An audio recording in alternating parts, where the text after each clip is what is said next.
I can't believe I am making another video in as many weeks about corporate layoffs. So last week I made a video about Southwest Airlines doing their layoffs at corporate headquarters in Dallas.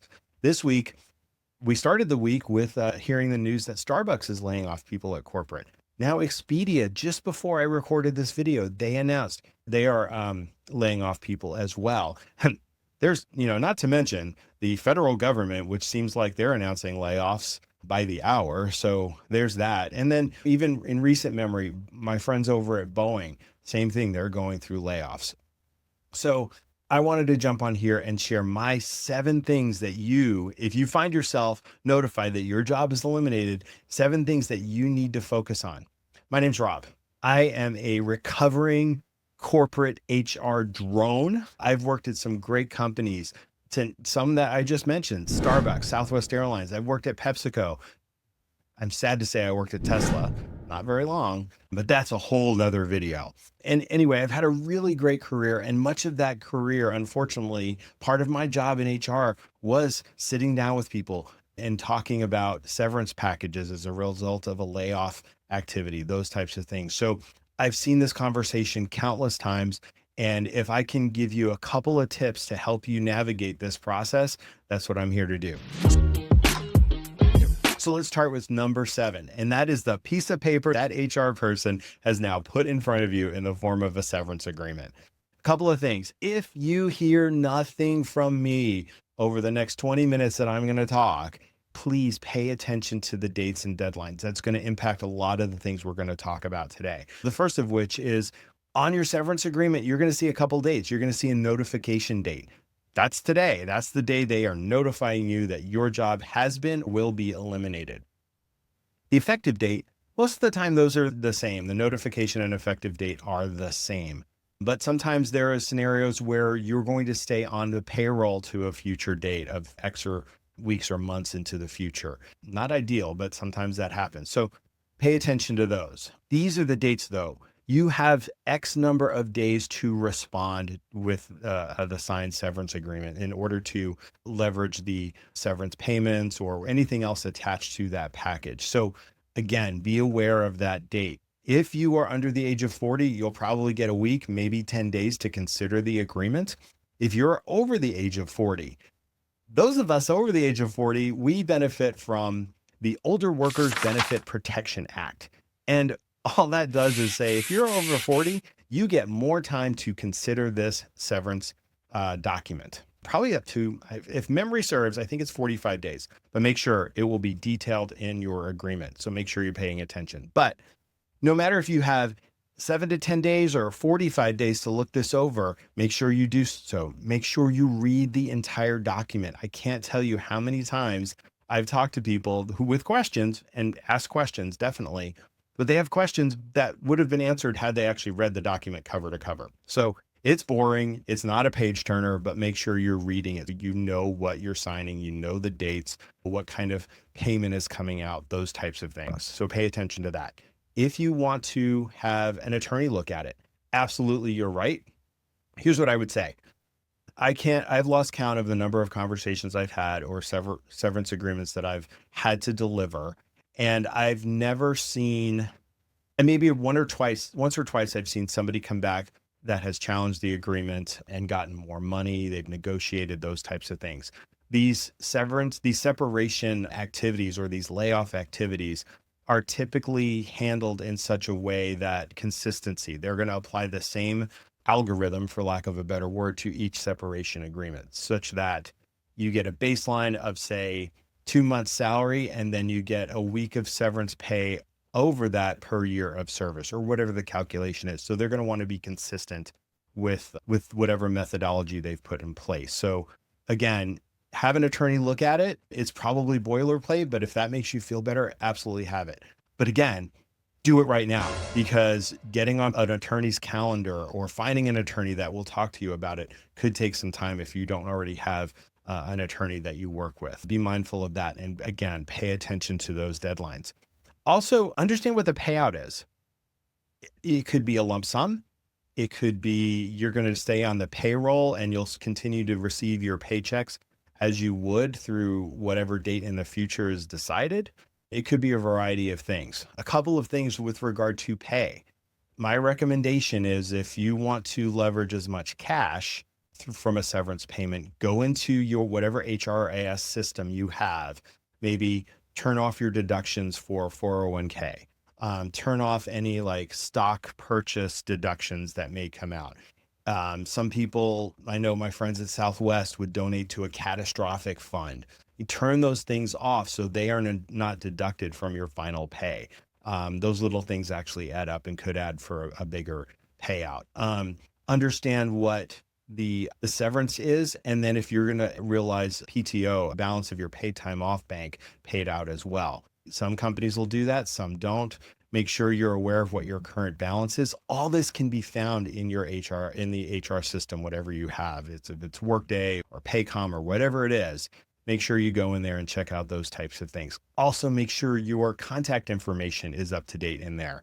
You will still have access to these portals after you separate from the company. If you're thinking about tax documents or what have you, all of that will be in there, as will your historical pay stubs. So again, just go in there, do a quick look, turn some things off if you need to, but make sure you're doing that. And then again, being aware of what payment is coming out and what form, I should say, pardon me. And just so you know what's coming at you. And then lastly, two things. Be aware of what you're signing away. A lot of people look at those documents and, okay, I signed this and I get money. Yes, but you're also signing away your claim to sue the company in the future. So if you feel like you have some sort of a claim, and this is where an attorney could come in and help guide you. If you sign that document, you're saying, I will not sue. Be aware of that. And then like I said, these documents are not a page turner. My recommendation is the HR person that delivered this to you is there for questions. So call them up, ask clarifying questions to make sure you fully understand what you are signing and what benefits are going to come your way after you sign this and what the timeline is. All of those types of things will be super important. So make sure you do that. Okay, number 6.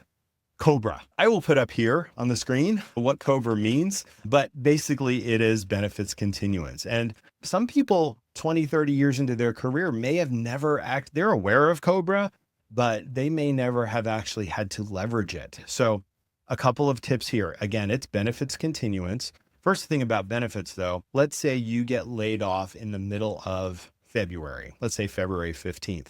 Whatever benefits you're on at your former employer, even if your last day is February the 15th, those benefits will stay in place just as they are through the end of that month. The next month is once the new month rolls over, that's when you will be taken out of the benefits that from your former employer. But that's where COBRA comes in, right? You'll be sent either by snail mail or by electronic mail, COBRA information on how to sign up and how to elect it. Go through. It's pretty self-explanatory, but basically you have 60 days. Again, pay attention to these dates. You have 60 days to elect COBRA coverage, and then another 30 days once you've elected it to submit your payment. Now, I'm not going to lie, COBRA benefits, not cheap, but it could be that safety net you need to bridge you to that next employer. So consider that. But think about that loophole, right? You've got 60 days to elect it, right? So, okay, I don't want to pay this premium just yet. So I'm going to roll the dice and say something happens on day 50. Okay, you elect COBRA, you then pay your bill, and sometimes the paperwork has to catch up. So if you do have a health concern, it'll all even out at the end, but you will still be covered. So again, once you get that, actually, probably today you could go on the COBRA website, which I'll link in the description, and sign up through that way. So you don't have to wait to be notified, but know that you will get notification either again in the mail or electronically. So be aware of that. Think about, do you want to change your plans or anything like that with respect to COBRA? That may help reduce some costs, So just consider all those types of things as you're considering it. Don't just hit accept. There's some options you have there.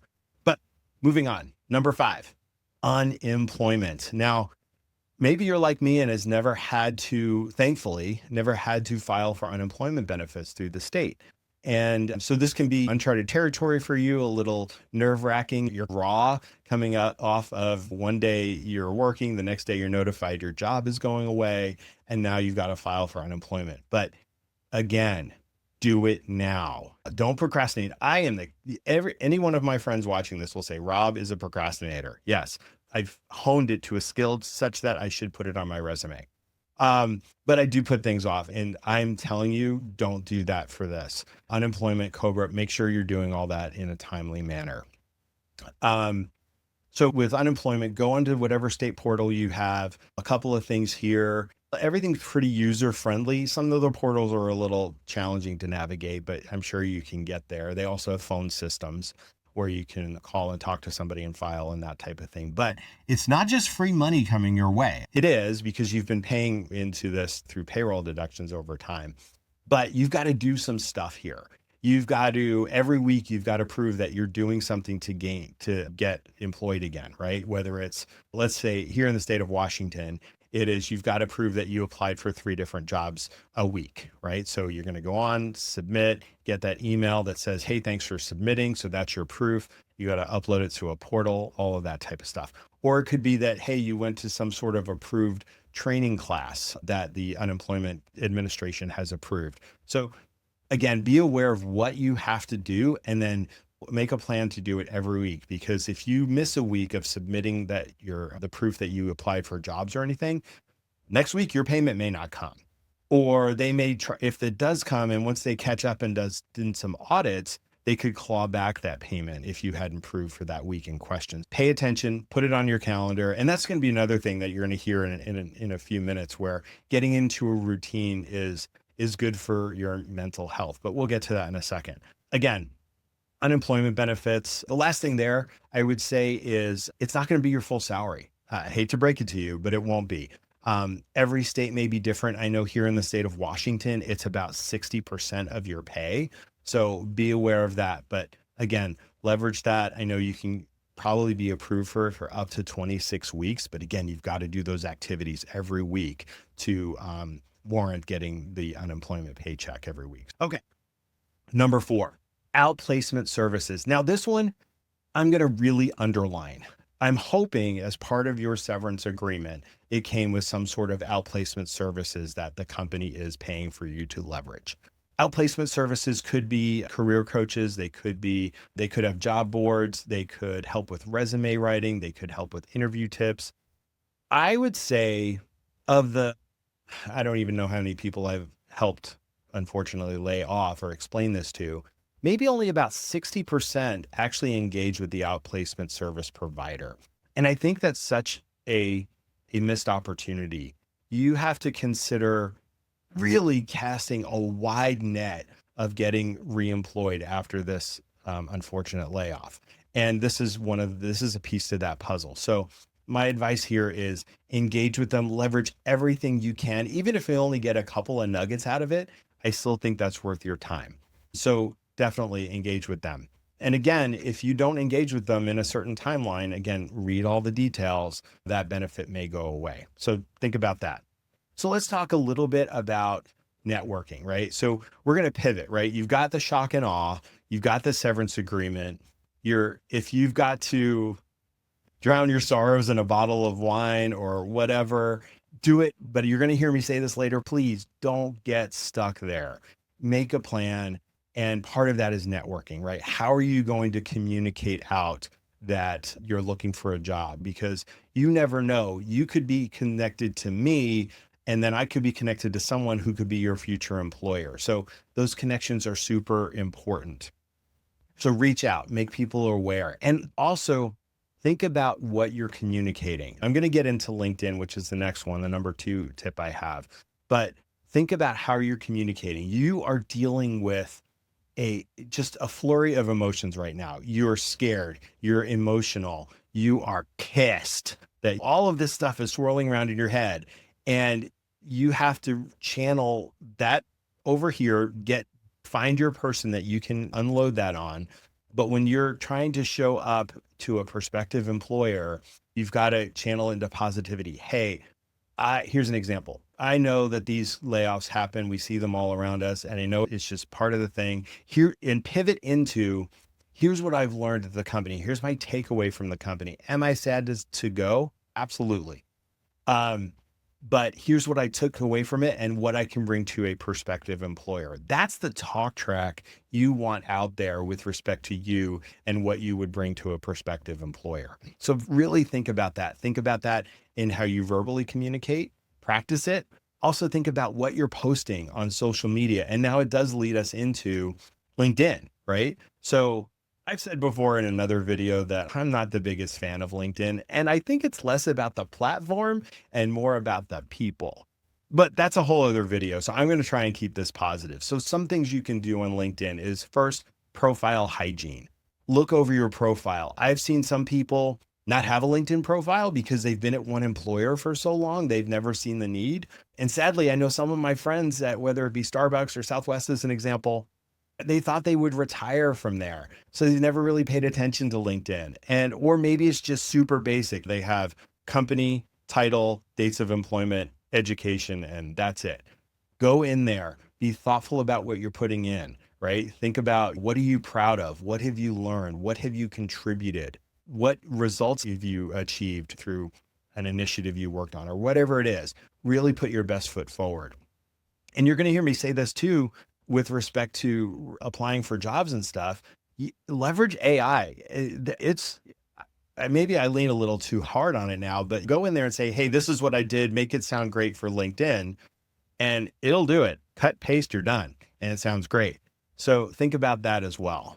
What else on LinkedIn? I've seen some really good examples today, actually, on LinkedIn of two types of people. One is a person who's had an impact, right? They've put the badge around their profile picture that says open to work, and they share, and I'm going to really, again, look at my Starbucks or my Southwest Airlines colleagues because they lead with their hearts. They write the message that really says, yes, I'm sad to leave, but here's what I learned and here's what I take away. And then here's what I can bring to the table. So I think go that way. And I'm just going to call out my friend Tiffany. You are so eloquent and I know your next chapter is going to be amazing.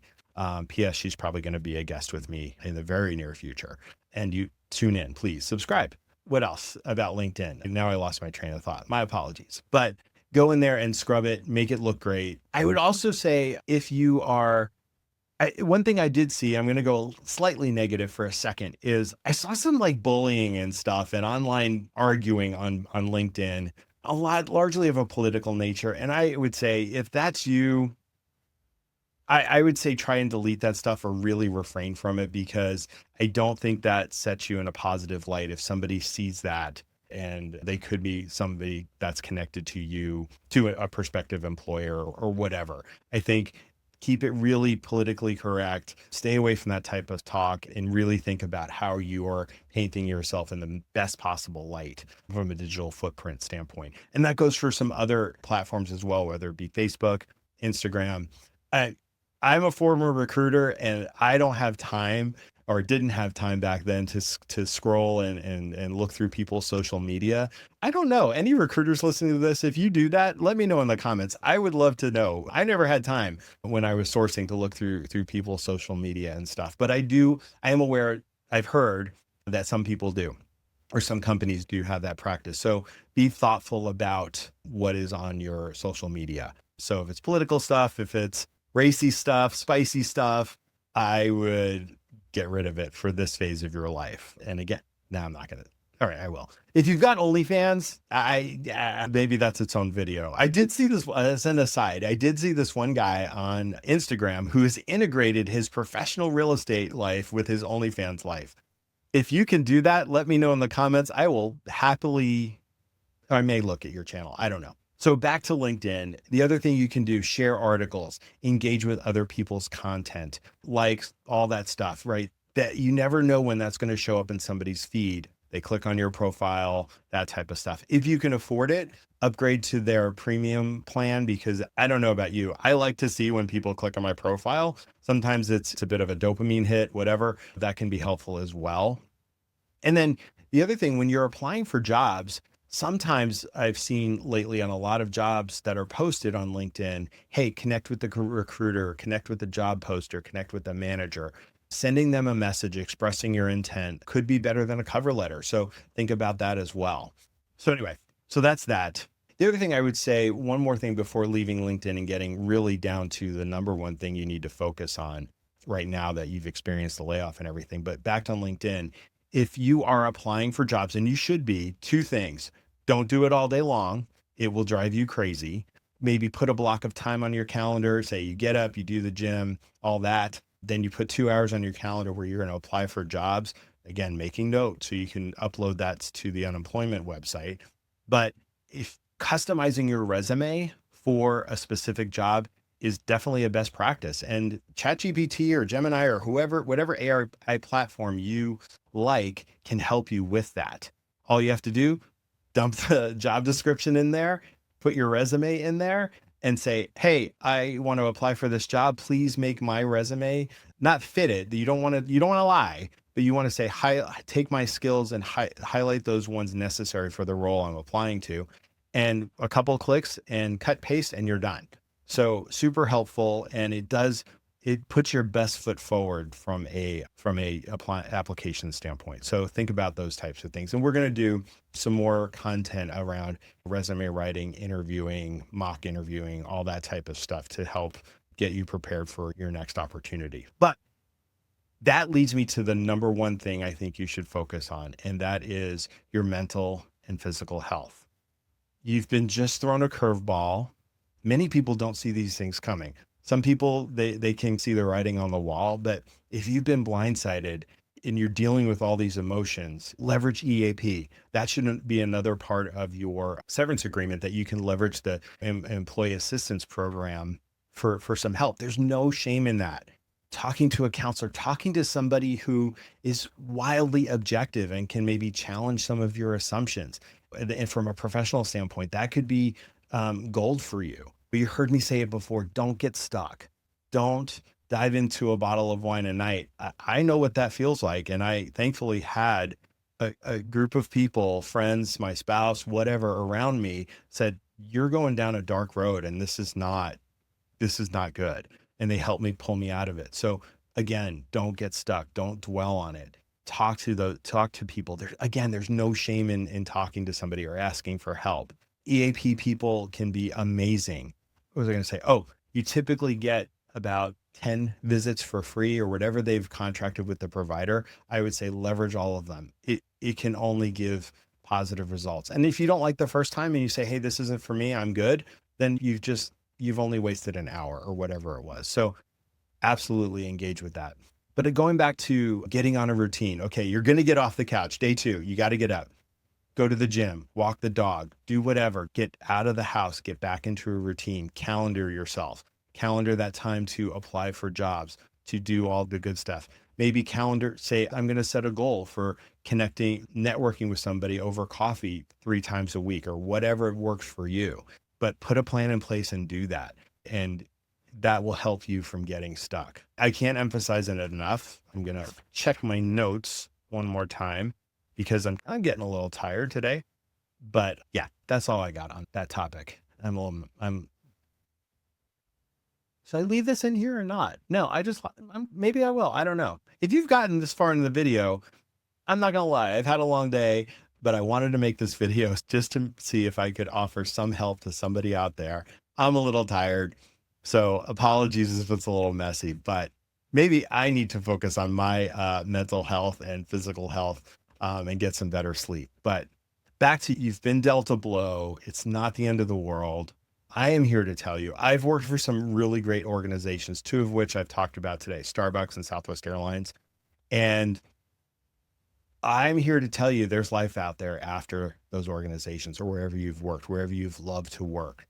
And that you never know, this could be the kick in the ass that gets you to do something you've always wanted to do. Maybe you wanted to be an entrepreneur. Maybe you wanted to go get your real estate license and sell real estate.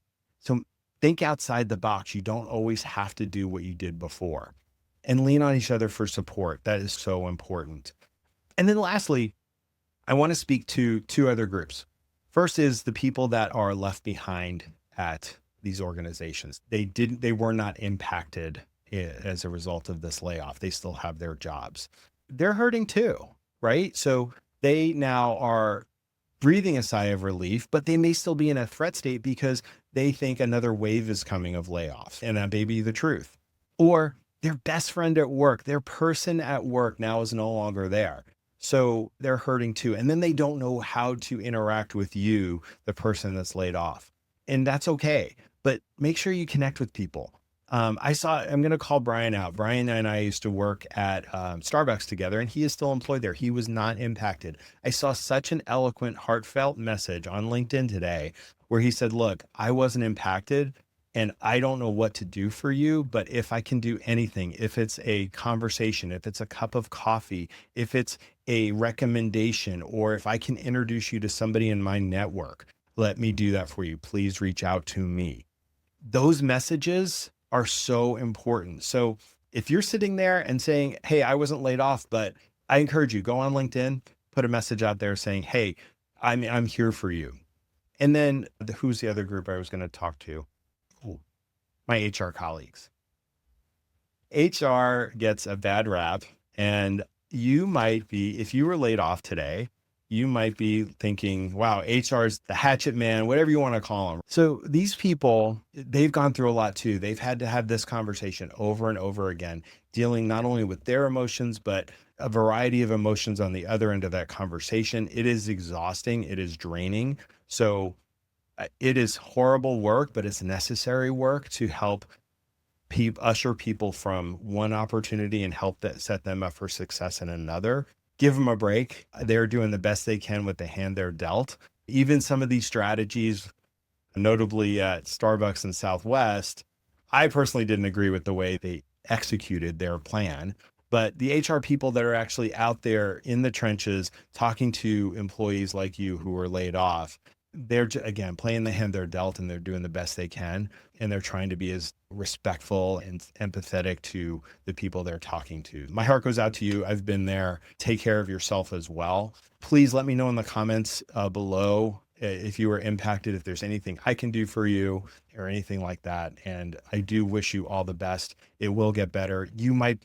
My hope for every one of you is that in a few weeks' time, you're looking back and saying, you know what? I got a better gig. I'm in a better place than I was, but when I was at that old job. So maybe it was a good thing that I had to go through that to get to something better. So until next time, please, if you like this type of content, please like, subscribe, and tap that bell for notifications. Otherwise, I will see you next time, and take care. Bye. This video was recorded and produced by Just Talk Studios, the premier video podcasting studio in Bellevue, Washington. Visit justtalkstudios.com to learn more and book your session today.